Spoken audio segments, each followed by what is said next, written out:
welcome to episode 3 of the ToyTubers Podcast. I think I'm settling with that name, at least for now, because I can't think of any other better name. And this is a podcast all about the ins and outs, the lifestyle, the philosophy of being a YouTuber, specifically as it pertains to collecting toys, reviewing toys, and all that stuff. With me on episode 3 is Darais A.K.A. D. Amazing. Welcome, man. Hey, thank you for having me. I'm a troublemaker, I guess. Troublemakers Unite today on YouTube. So, yeah, let's dive right into these questions. So, how did you get started with YouTube specifically? I was dead. I'm not even joking. You were dead? I was dared. Oh, you were dared. Okay. All right. Yeah. You're dared. Interesting. I was dared, and it was like, hey, like, there are other people doing this. How come you don't do it for the things that we like? Because at that time, when I was doing this, no one was doing any sort of imported anything. Right. Like, if it came from Japan or a third party, all the stuff that's normal now was not normal a decade. Well, it's more than a decade now. The stuff that is normal now was not normal 14 years ago. Right. It wasn't. So everybody frowned upon it. It was all Marvel Legends this, Toy Biz that. It was just about the domestics. So anything that people didn't understand, it was frowned upon hard. Like, it was rough. The beginning was very rough. Yeah.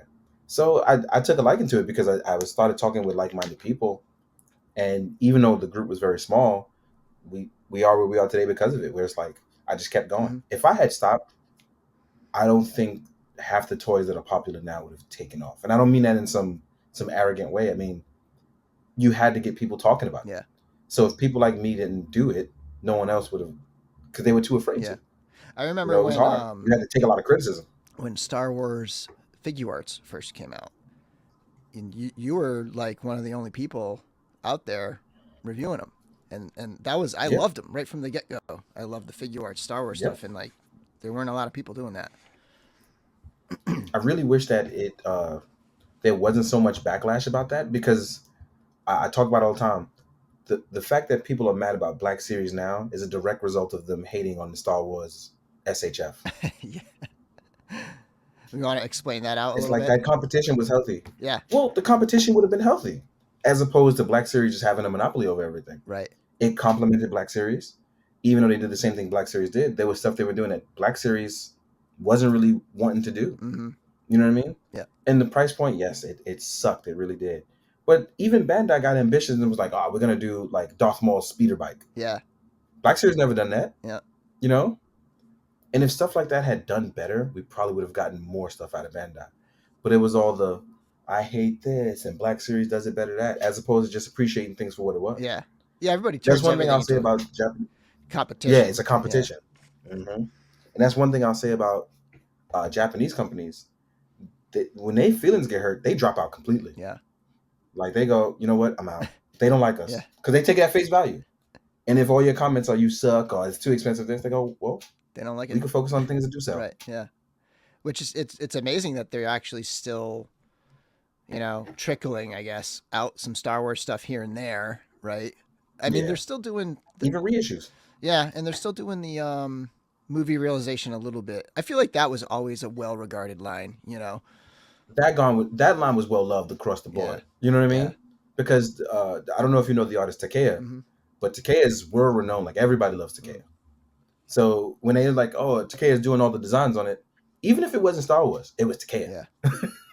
So it was a double whammy. That one was they got lucky with that, honestly. Yeah, I wish they would do more. I mean, that's one of my favorite things out there. I'm a little upset that the Grogu one did so well. But this goes into a different problem, is that when people see certain things, for instance, the GameStop issue that I always have an issue with. GameStop will have something, clearance it 4 days later, and then everybody expects everything to clearance at that price, so they don't buy anything. So when the sales show that this thing didn't sell, they go, well, why would we want to do another one? Yeah. Because nobody's talking about it, nobody's saying good things, they're just waiting for it to go on clearance. Right. So that's another debacle, Yeah, that's very These true. things do matter. They do. Yeah, totally. I feel guilty of that with the Mattel Masters of the Universe Masterverse figures. Like, I refuse to buy them until they go on clearance, because like they all, because that's the trend. They always go on clearance, and it's like, why would I? See, So see, I'm exactly, guilty of and that. it sucks too because even if let's say that's what you want to do, I don't have a problem with that. It's your money that you choose to want to do Yeah. with it. At least go online and go, hey, I really like this toy regardless of the price point. Like, you know what I Yeah. mean? Like, even though I got it cheaper, I would have still enjoyed it at the price point it was. Yeah. That does, like, saying comments like that do matter. Right. Yeah. Totally. And I just don't think people are doing that enough, myself included. Over the years, how has being a YouTuber changed for you? Transformed, grown, morphed? That's a rough one because I still don't consider myself a YouTuber. I really don't.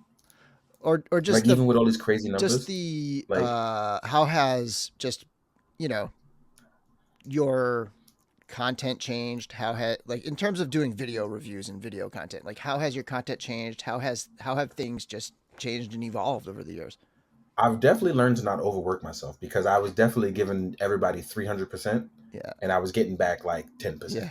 So I stopped giving everyone 300. You'll get 100 out of me, but you're not getting the 300% anymore. You'll definitely get the, when the time is right, I'll get it out now. When the time is free, I'm not gonna stay up all night doing 8 videos all night for people. Yeah.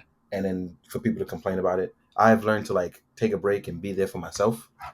And that's something that's definitely changed because I'm a workhorse. Like, when it comes to work, especially when I enjoy my work, I'll put in the effort. I always go above and beyond. Mm. But it was like, because of the way things are with YouTube, it always felt like I wasn't getting back the love that I was putting out, and that can get really depressing, honestly. Yeah. So I was like, you know what? I'm gonna take a step back, and that was good for me. I needed that. I needed that hard learned lesson. Yeah.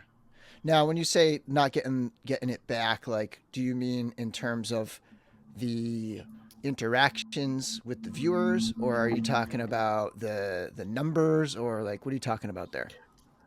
Well, it's possibly going to mean numbers, and I think that problem pertains mostly to YouTube in general. Our niche thing, especially after the whole Copa thing happened, because everyone freaked out about that, and I just kept making content. Yeah. It didn't matter to me. Yeah. But it was weird that so many people freaked out because I'm like, I get that they're toys, but I have never marketed myself towards kids, Yeah. like, ever. Yeah. You know what I mean? But it was crazy because numbers wise, since the Copa thing, my numbers have dropped significantly, even though I've never advertised as children. Interesting. Because they don't see, YouTube doesn't want to recognize adult collecting. Yeah. That's the problem. Mm-hmm. Not unless it's like Adam Savage talks about it, Right. or it's on someone's TV show. So until YouTube themselves takes us seriously, we're gonna continue to be like deplatformed. Yeah. And that kind of sucks. Yeah. Yeah, I was in a similar situation, mostly because I was not monetized when all that COPPA stuff went down. So I was like, I was bummed, and I was like a little worried because I was planning to maybe someday monetize and all that. But yeah, I was able to just keep cranking out stuff because I knew, at least for now, I didn't have to deal with any of that. But yeah, totally. Yeah, that was a wild time. I mean, how many YouTubers were like, I'm heading over to Vimeo, or I'm just gonna post my stuff on Patreon, or like all these other platforms. Yeah, it was crazy because people legitimately just wanted to leave, Yeah. and I was like, "You can stay, dog. Stay. Trust me, it'll work itself out. It always will." Okay, so you mentioned that you're somewhat, like, in terms of like your editing process and all that, you're not like that into it, but talk a little bit about your gear, your setups, your like, just like your general, like, what kind of like gets you going in terms of like stuff. All right, so actually, I can show you. Well, it's actually really simple. I have my camera. Yep. So this camera, I know I get asked this a lot, so hopefully people will actually pay attention to this part. Yeah. I use a basic Nikon. This is a D5600. When I originally doing this, I had a 53, but they don't make the 5300 anymore, so I got the 5600. It's not even an upgrade. It's just literally the same model with a flip out lens. It's literally the same thing. Yeah. This lens that I have on is the starter kit lens, which is the 18 to 55. Yep. But I actually use I don't have it here. But I use a 50 millimeter, a 35 millimeter, and I recently got a 200 millimeter, all manual lenses. So I shoot manual on everything. Even on this, I shoot manual. And then, as far as lights go, I'll have these little. That's right. Sorry about that. I'll have this panel light. I have two of these to the side, and then I have my stage lights and my ring light. And the reason why I use ring light is because I like the overarching view of lights having a circular view. Because I like mood light. I like to show it like half shadow here, 3/4 shadow here. I love stuff like that, especially when it's blended with color. Yeah. That kind of photography has always stuck with me, and I'm very happy I can like do that with toys. Yeah. Super excited. And like this is the photographer in you coming out right here. Like this is you're first and foremost a photographer, and then sort of like the YouTube stuff follows, right? It's funny because that's a running joke at the beginning of my videos. It goes, "D Amazing photographer." Yep. I'm never YouTuber, never reviewer, just photographer. And everyone kind of forgets that, where it's like you know, it's always a running joke, like, you know, he doesn't do any sort of script. He just like yammers on. I'm like, yeah, that's the fun of this.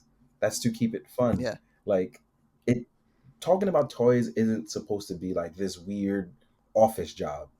Like we're supposed to go, hey man, did you see that new thing? Like, and be excited for it. Not, okay, what are our quarterly numbers on it? Like, that just sounds boring. Like, I want to be able to say, yo man, I'm gonna put Conan up against King Kong. It's gonna look stupid. You know?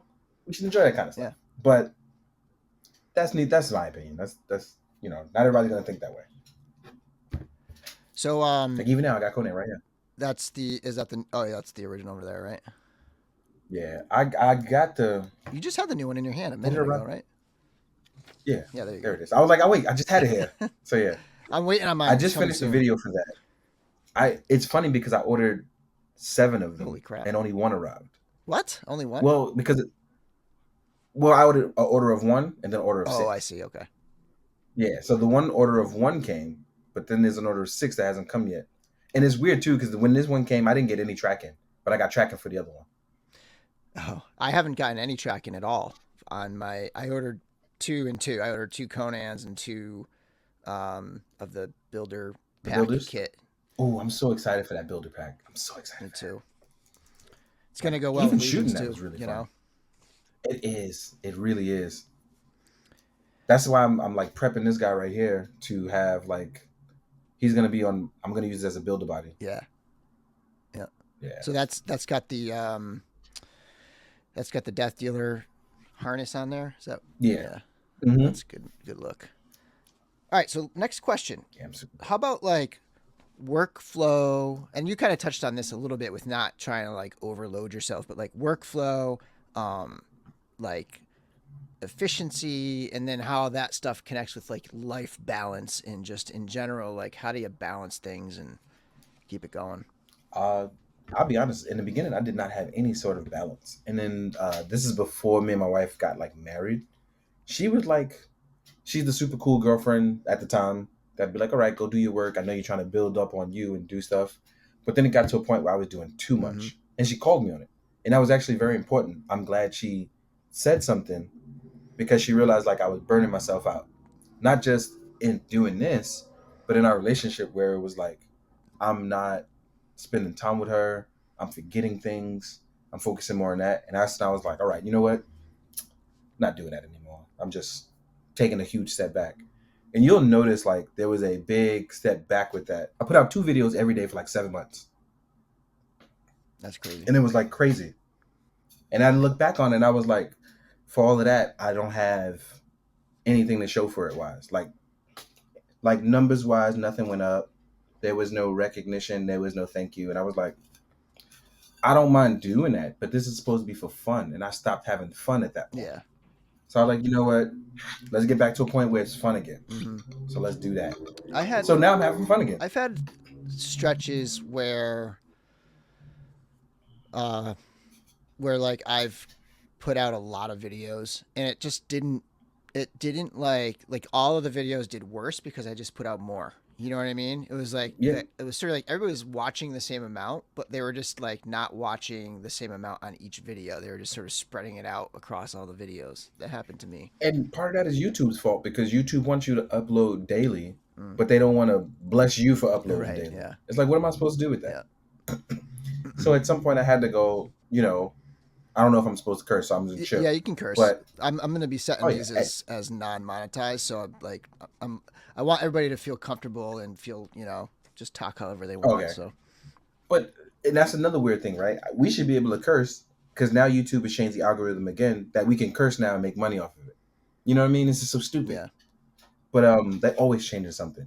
But it's crazy because when I started doing what I do now, where I just put out a bunch of videos and I disappear for a week or two, I do better now doing that at once as opposed to just putting something out every day. And it allows me the freedom to just kind of do what I want when I want to now. Yeah. So that's the way I do it now. I'll put out like 6 to tomorrow and then like, okay, I'll see you guys in 2 weeks. So speaking about, yeah, like I've seen that before where you just in the middle of the night, you drop like 4 or 5 videos all at once. So that makes me think of like a follow-up question, which is like batch processing or like what's kind of like your method? Do you do like a start to finish video and then move on to the next one? Or do you do things in batches? Everything is done in one cut actually, Mm-hmm. but I fake the cuts so that way people know when to take a break if they want to. I want people to just not feel like it's every video is one and done. Yeah. And I do 5 videos back to back. I'll try to do like 5 videos back to back, even if that means I got to change the dio after like 2 or 3 videos because I don't want it to feel stale. Yeah. That's just for me. Yeah. I don't want stuff that just looks stale. And then everything is done usually in one day, and then I'll spend the rest of the week working on photos. Yeah. When I can, in between work. So when that's done, I'll process everything, batch it all out, and just put it out. There's no more just waiting around to do it. It's like, what if I don't make it tomorrow? Look, this is my last 5 videos, y'all. Enjoy it. Enjoy it. So that's the way I try to do it now. Like even now, the desk is clear because as soon as we get off, I'm going to finish out Conan. I'm going to finish out this tiny guy, because I did the video for him, but I didn't do any photos yet. What's that guy right there? And a couple of others. This is a Joy Toy Warhammer. Okay. This is a Grey Knight. Yeah. I saw some of those in person recently. I went to a little toy gathering, and I was really impressed at how they're making these action figures look like they're hand painted by a miniature painter. You know how like miniature painters how they do them? Oh, these are. They look exactly like that. The Joy Toy ones are hand painted. Oh, are they? Yeah. Nice. These ones are hand painted. Yeah. That's why they look so damn good. Yeah, they are impressive. And like in terms of like looking like the miniatures themselves, which are always, impressive looking. But Joy Toy has done something I don't think has happened to me in a long time, where I've got so obsessed with the lore of this. I've dropped hours at work. The lore of Warhammer? Yeah. I know nothing about it. I have no clue. Don't get into it. Don't be like me. You'll be obsessed. You'll be obsessed. Do you play like the tabletop Warhammer game, or? I no longer do the tabletop. I did the tabletop, and I realized I'm better off just reading over the 600 novels instead of just spending time doing the tabletop. Yeah. Because the campaigns are fantastic, but for that, I could just go read the novels. Right. Especially because why get miniatures when I can get these cool guys? Yeah. So I was like, no tabletop for me. No tabletop. I'll enjoy it from afar. But man, the Joy Toy ones, I'm just gonna get my factions and call it a day. But I'm really into those. Really, really into those. Yeah, I have. So Trevor. So I'm on a show with Trevor and Nate, Corona 4, and like those guys are obsessed as well with it now too. Like the Joy Toy. See, we're all in this together. Is an addicting thing. I can tell. I haven't gotten any, but I can tell. And it's funny too because I was collecting Joy Toy before this, but I didn't know. I was told myself I wouldn't get into Warhammer until I read on the lore, and that probably was one of the worst mistakes I've made in like the last 3 years. Yeah. I was like, I should have just been better off buying the cool suits and just ignoring the lore. But now that I know what's what, I'm like, oh, I need this entire faction and chapter. That's how it goes. And I refuse. Like, yeah, I'm stuck now. I'm in trouble. My wife's gonna kill me. What's your favorite line to review? SH Fig Arts Kamen Rider. That and now probably. Actually, you know what? Because Kamen Rider is biased. Let me not do that. That's biased. But if I'm being honest, it's a tie between right now, because it's been a pure delight, is Joy Toy, and anytime I get to review any of my friends' things. So it's like, it'll be stuff like my friend worked on this thing. Like I just finished doing the Street Fighter V Ryu, and it was fun because when you talk to your friends about stuff that they're making, I can share in that joy because I know what that's like. Is that the Storm Collectibles one? No, it's a 1/6 scale Ryu. Oh, right. Okay. I just Yeah, saw that. from Right. Yeah. You just posted that today, right? Or yesterday, maybe? yeah. Yeah. Okay. Yeah. I, Everything's a blur, but it probably was sometime last night. Right. Yeah. My days and nights are the same to me now. Yeah. And then like there was Kai Lab who like put me onto the Kulu World Skeletons. Yeah. And it was cool too because like again, he had a process in this and it was cool because he was sharing his joy with me. Yeah. So this kind of stuff has become like a new pastime for me where my friends get excited because I get to take pictures of their stuff. I get excited because something they worked on is turned into art for me. So it's like a synergy. And I've really had a good time doing that lately. Kai is super talented and such a nice dude. Like so nice. Kai is so damn nice. And I always feel bad because I feel like Kai is working himself to death to please us. I'm like, dude, relax. Just relax a little bit. Yeah. He's always working. Always. I really like this guy. The skeleton's nice. All right, next one. What's your least favorite thing to review? And no offense to anyone, it's probably 1/6 scale figures in general. But recently, the unique studios was really fun. But the only reason why I don't like reviewing 1/6 scale figures because I don't have dioramas for them. And that bothers me because I like things to sit. When I'm reviewing things, I like things to sit in a way that it feels like it's a part of the environment. So when I feel like I'm just doing big ass construction paper, I just feel like I'm low budgeting it myself and you guys. Yeah. I hate that. Yeah. That makes sense. Yeah, I hate that so much. I would love. So I got to get some 1/6 dials. I would love to do more 6 scale. I don't have the setup to do it, and it's a very involved thing. Doing like Hot Toys or like the Star Trek Exo-6 stuff. It's like they're so involved, but they're such great figures, and I love it. Same, and it like I said, it annoys me because like nothing to fit it, and then you're sitting there looking crazy because your lights got to go higher. You have to like crouch instead of sitting down. Like it's an awkward. You got to set them further back, and you're just always reaching your arms way out, and it's there's a lot to like that people don't think about.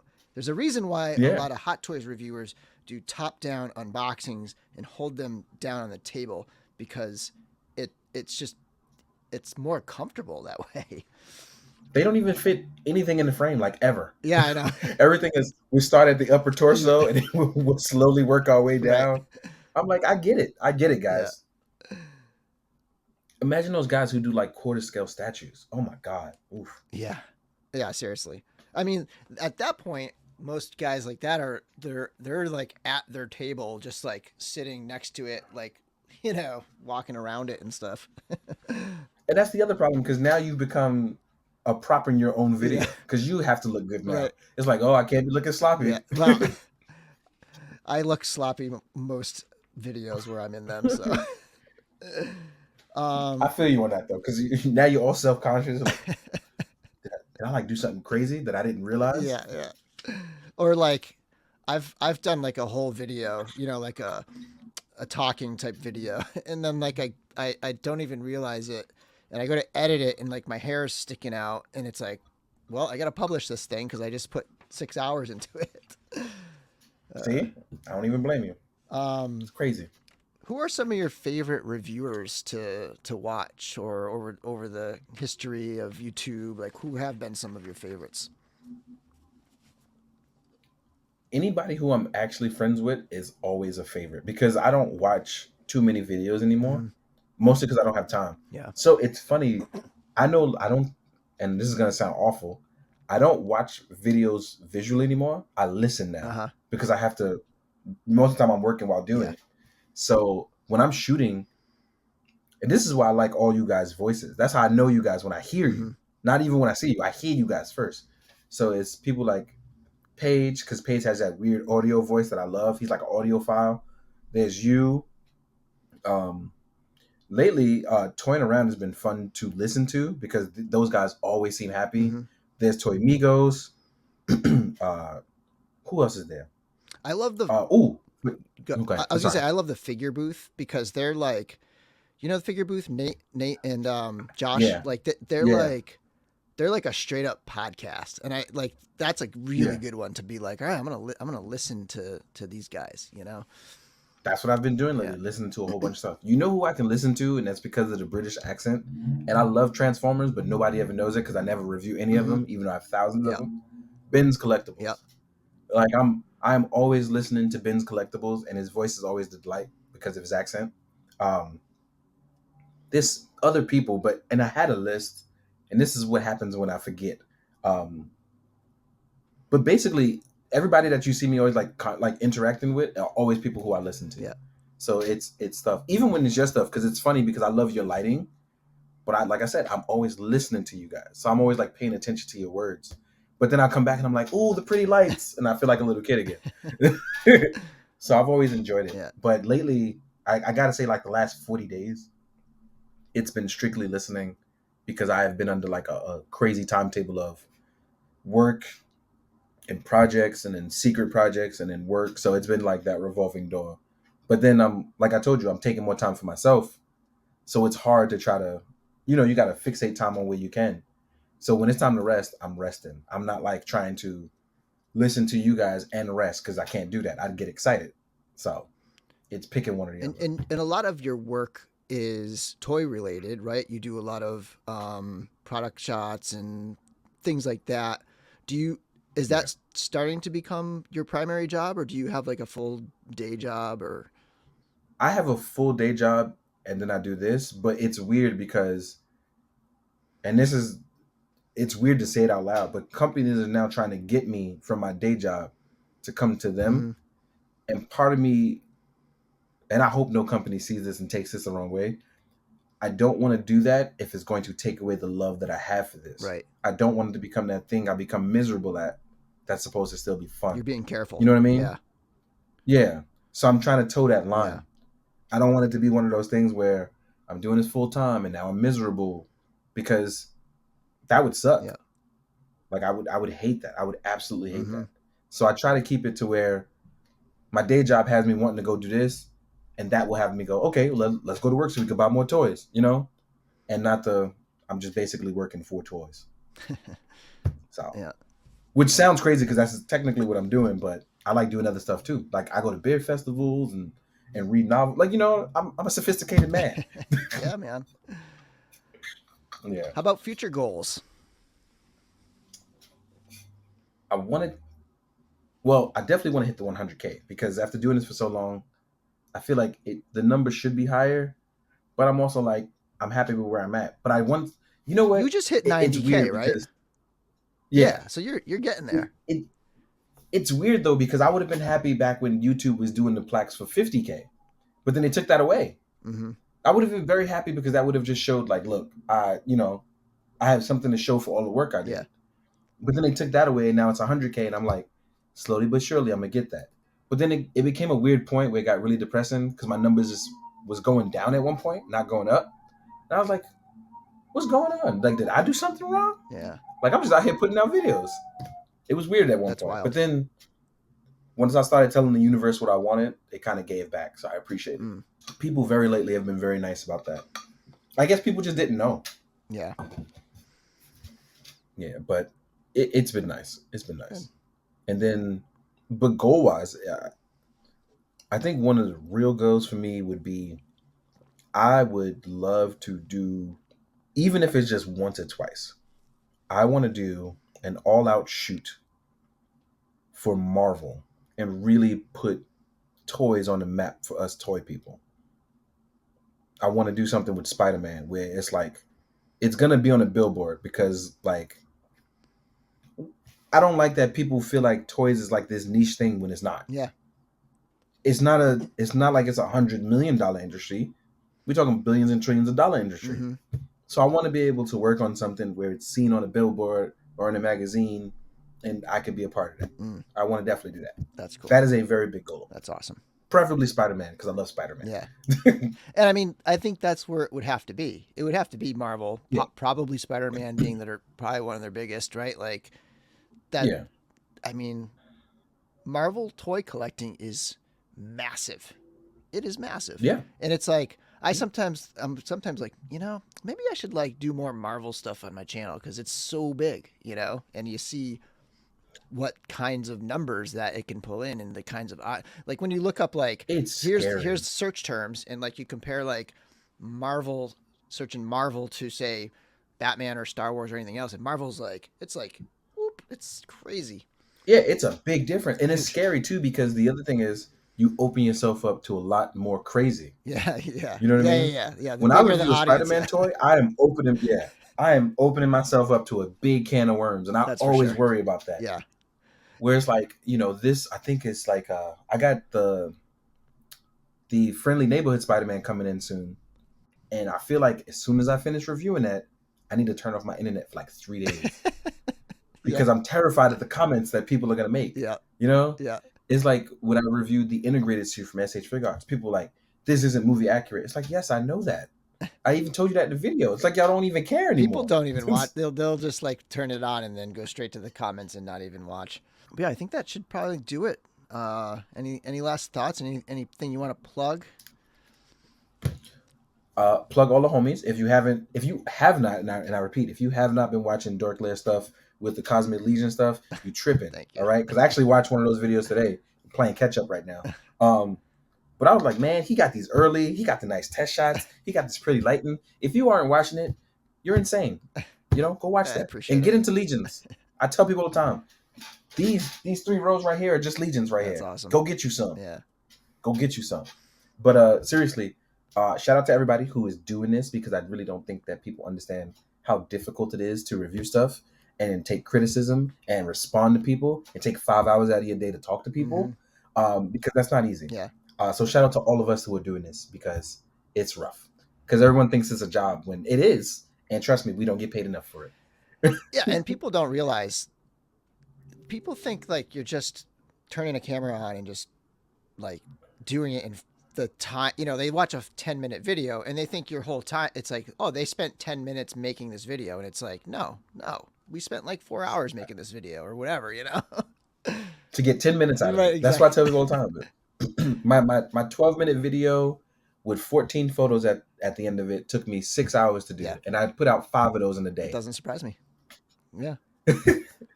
Yeah, the photos take the most time because it's the setting up in between. It's finding all the items, pulling all the items, getting it on the table to look good, setting up the lighting, then readjusting that. Even this guy, like, even though this pose took me 2 seconds, finding a Conan pose to match it, light it, fit it in the center without it falling, and then taking 14 shots of it to find the right angle. Right. That's 20 minutes just there. Yeah. For that one set. Yeah. Totally. But like I said, we're all doing it. We're working really hard at it. And I feel like we all going to get ours. And that's the important part, because it's more than enough pie for all of us. And that's the part about this that I really do like. There is more than enough for everybody.